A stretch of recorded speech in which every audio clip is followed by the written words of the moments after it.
త్వరలో చట్టం రాబోయే అసెంబ్లీ సమావేశంలో తీసుకొచ్చేందుకు సర్కార్ ప్లాన్. ప్రైవేట్ స్కూల్స్ కాలేజీల్లో అడ్డగోలు వసూళ్లకు కళ్ళెం. ఇతర రాష్ట్రాల్లో అమలవుతున్న విధానాలపై అధ్యయనం. జీవోలతో నియంత్రణ సాధ్యపడక చట్టం వైపు మొగ్గు చూపుతా ఉన్నదట. ఫీజుల నియంత్రణకు త్వరలో ప్రైవేట్ స్కూళ్లలో ప్రైవేట్ కాలేజీల్లో ఫీజులను నియంత్రణ కోసం చట్టం చేస్తామని చెప్పి రాష్ట్ర ప్రభుత్వం చాలా ఇంపార్టెంట్. చైతన్య, నారాయణ, ఒలింపియాడు, మన్ను, మశాడం అని అమ్మ జీవితం ఏం లక్షల రూపాయలు వసూలు చేస్తావు. మళ్ళీ ఈ తల్లిదండ్రులకు కూడా మామూలు 60,000 పెట్టి చదివిస్తున్నాయా, 60,000 పెట్టి చదివిస్తున్నా లక్ష అవుతుందా అని చెప్తారు. ఏం రాదు. మీరు చూడరు ఇప్పుడున్న రాజకీయ నాయకులలో ఎవరు కూడా గవర్నమెంట్ స్కూల్లో చదివినోడు తప్ప ప్రైవేట్ స్కూల్లో చదివినోడు ఎవరు లేడు. ఇప్పుడున్న ఆఫీసర్లు కూడా అంతే. ఏం లేదురా నాయన, రోబోట్లు తయారు చేసే కార్యక్రమమే.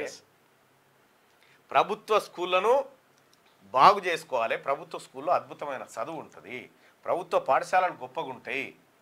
ఫీజుల నియంత్రణకు చట్టం తేవాల్సిందే. ఎందుకంటే వాని దయా ఎంత అంటే అంత పెట్టు. ఎల్కేజీలు ఎంత అంటే ఎల్కేజీ 1.5 అంటే 2.5లో ఎల్కేజీ కంప్లీట్ అయిపోతుంది. నీకు ఫస్ట్ క్లాస్ నుంచే కొంచెం ఎక్కువ ఉంటుంది. ఎంత ఉంటుంది అంటే డబుల్ ఉంటుంది. అంతే 3 లక్షలలో ఫస్ట్ క్లాస్. ఏంద్రా ఎంబీబీఎస్ కోర్సా ఏమన్నా కింద కొద్ది పైసలతో చదువుతుండా, లేకపోతే కేజీలు అంటాడు. ఎల్కేజీ అని కేజీ 2 కేజీ అని 2 కేజీ 2 కేజీ 1 కేజీ 4 కేజీ.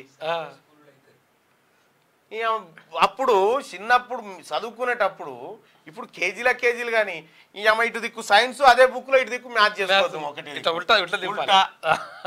ఎట్లా పడితే అట్టే. ఏం ఈ సర్కారు బళ్ళె చదివినది కాకపోతే ఈ ప్రైవేట్ బళ్ళె చదివితే వచ్చే తెలివి కాదు. అరే చదువు అంటే ఆట పాట మాట ఇన్ని ఉండాలి. విద్య అంటే అందరికి ఒకటే పడి అనలే ఏం ఇది తేవాలే. స్వామి వివేకానంద అంటాడు, విద్య అంటే కేవలం బుర్రను నింపడం కాదు, మనస్సును మెదడును తీర్చిదిద్ది మనిషిని శీలవంతుని చేయడం. శీలం అంటే మానవతా విలువలతో కూడుకున్నటువంటి అభివృద్ధి. అది చేస్తలేరు ఇప్పుడు. అవేం జరుగుతలేవు. ఈ గంజాయి కావాల్సింది ప్రోగ్రెస్ రిపోర్టు వచ్చిందంటే కథ. ఎంత మామూలుకి 80% వచ్చింది, ఇంక 90 వచ్చింది, 95 వచ్చింది. మళ్ళీ వానికి ఆరాధన మళ్ళా నిలబెట్టి మళ్ళా నలుగుట్లో నిలబెట్టి ఏం చదువుతున్నావు బాబు అంటే ఓకే అంకుల్ అని వెళ్ళిపోతాడు. మళ్ళీ వాడు ఏబీసీలు సర్కారు పడిపోరని తెచ్చు.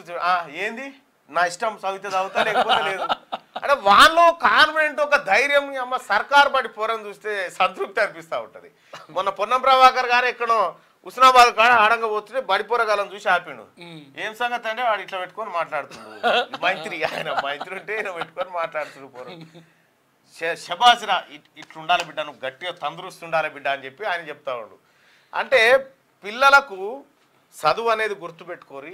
అక్షర జ్ఞానం ఉంటే సరిపోదు. చదువు లేనటువంటి వాళ్ళు అనేక మంది గొప్ప గొప్ప మేధావులుగా. అందశ్రీ ఏం చదివిండు సార్? ఏం చదివిండు అందశ్రీ? నిరక్షరాస్యుడు. ఏడబడికి పోయిండు. సొంతంగా కాకతీయ యూనివర్సిటీ డాక్టరేట్ ఇచ్చింది ఆయనకు.